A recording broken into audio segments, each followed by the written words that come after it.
మన పక్షంగా ఆయన యుద్ధం చేస్తాడు. ఏ పరిస్థితుల్లో దేవుడి వాగ్దానాన్ని ఇజ్రాయేలుకు మోషే అనే ప్రవక్తకు అనుగ్రహించారంటే, ఒక గొప్ప యుద్ధంలో వారి వెనక శత్రువులు వీరికంటే బలవంతులైన వారు ఈటలతో ఆయుధాలతో పరిగెత్తుకుంటూ వస్తున్నారు, రథాల మీద వస్తున్నారు.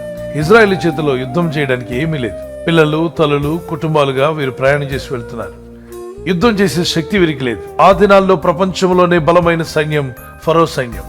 ఇజ్రాయేల్కి వేరే మార్గం లేదు. ముందుకు పోదామంటే పెద్ద సముద్రం, వెనక్కి పోదామంటే శత్రువు, ముందు నొయ్య వెనక గొయ్య అనే పరిస్థితి. అప్పుడు దేవుడిచ్చిన వాగ్దానం, వెనక శత్రువులు వారిని తరుముతుండగా అన్ని విధాలుగా చిక్కుల్లో ఉన్నాము, సమస్యల్లో చిక్కుకున్నాము, శోధనలో పడిపోయాం, ఊరిలో పడ్డాం, బయటికి రాలేకపోతున్నాం. ప్రతిదినము మన దైనందిన జీవితంలో అనేక యుద్ధాలు ఎదుర్కొంటూ ఉంటాం. ఈ దినం మీ జీవితంలో కొందరు ఆర్థిక పరమైన యుద్ధాన్ని ఎదుర్కొంటున్నారు. ఫైనాన్షియల్ ప్రాబ్లమ్స్, క్రిటికల్ సిచ్యువేషన్స్, వ్యక్తిగత కుటుంబపరమైన, ఉద్యోగంలో, వ్యాపారంలో ఏదో ఒక సమస్య ఒక యుద్ధంలాగా మీతో పోరాడుతుంది. ఎర్ర సముద్రాన్ని లెక్క చేయకుండా దేవుని మాట మీద విశ్వాసంతో ఆనాటి మోషే ముందుకు దూసుకుని పోయాడు. ఆయన రావడాన్ని గమనించిన సముద్రం 2 పాయలుగా చీలిపోయింది. దేవుని వాగ్దానాన్ని నమ్మాడు, ముందుకు వెళ్ళాడు, సముద్రంలోనే మార్గం చూపించాడు దేవుడు. శత్రువులైన ఐగుప్తు సైన్యం ఇజ్రాయేల్ మీద పడకుండా ఒక పెద్ద అగ్నిస్తంభం వారిని ఆపివేసింది. మీ జీవితంలో అన్ని దారులు మూసుకుపోయా? ఈ దేవుడైన ప్రభు దగ్గర మొరపెట్టు. అద్భుతమైన దారి దేవుడు నీకు చూపించబోతున్నాడు. అద్భుతమైన మార్గం మీ కొరకు తెరవబడబోతుంది. ఎక్కడ మార్గం లేదు అక్కడ మార్గం తెరిచేవాడు, ఎక్కడ దారి లేదు అక్కడ దారి చూపువాడు, మూయబడిన ద్వారాన్ని తెరవగలడు. నేను ఎదుర్కొంటున్న ఈ యుద్ధంలో మీరే మాకు సహాయం చేయాలి అని దేవుని సన్నిధిలో మొరపెట్టండి, ప్రార్థించండి. ఆయన తన దూతలను పంపిస్తాడు. మీరు ఎదుర్కొంటున్న ఈ శోధనను, ఈ యుద్ధాన్ని తప్పక మీరు యేసు నామములో జయిస్తారు. జయం మీదే. నమ్మండి, విశ్వాసం కలిగి ఉండండి. మీరు ఎదుర్కొన్న ప్రతి సమస్యలో యేసుక్రీస్తు నామములో మీకు జయము కలుగునుగాక.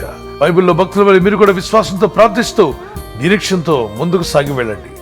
భయపడకండి. ఎదురవుతున్న ప్రతి యుద్ధంలో దేవుడు మీ పక్షంగా యుద్ధం చేసి మీకు జయం అనుగ్రహించునుగాక. దేవుని కృపా సమాధానాలు మీకు, మీ కుటుంబాలకు యేసు నామములో మీకు తోడై ఉండి నడిపించునుగాక. ఆమేన్. ప్రార్థన చేసుకుందాం. పరిశుద్ధుడా, పరలోకపు తండ్రి, మా పక్షంగా యుద్ధం చేయవాడు నీవే నాయనా. మా యుద్ధములు జరిగించేవాడు నీవే. ఈరోజు నీ ప్రజలమైనటువంటి మాకు ఎదురవుతున్న ప్రతి శోధన, సమస్యలను, ఎటువంటి యుద్ధమైనా మీరు మా పక్షంగా యుద్ధం చేయబోతున్నారు, మాకు జయం ఇవ్వబోతున్నారన్న విశ్వాసము, నిరీక్షణ కలిగి ప్రార్థనతో ముందుకు సాగే కృపను దయచేయండి.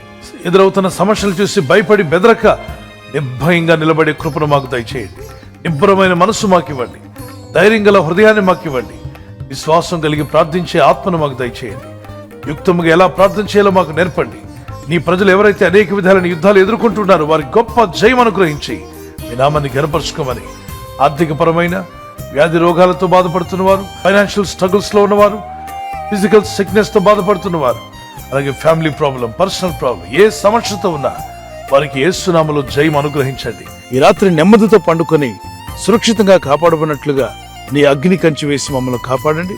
మీ చిత్తములో కొనసాగే కృప అందరికీ దయచేయమని యేసుక్రీస్తు ప్రశస్త నామములో మీరందరికీ చక్కని నిద్ర దయచేసి తెల్లవారు లేచి కృపను మాకిమ్మని క్రీస్తు యేసు నామములో అడిగి వేడుకుంటున్నామా పరలోకపు తండ్రి. ఆమేన్. ఆమేన్.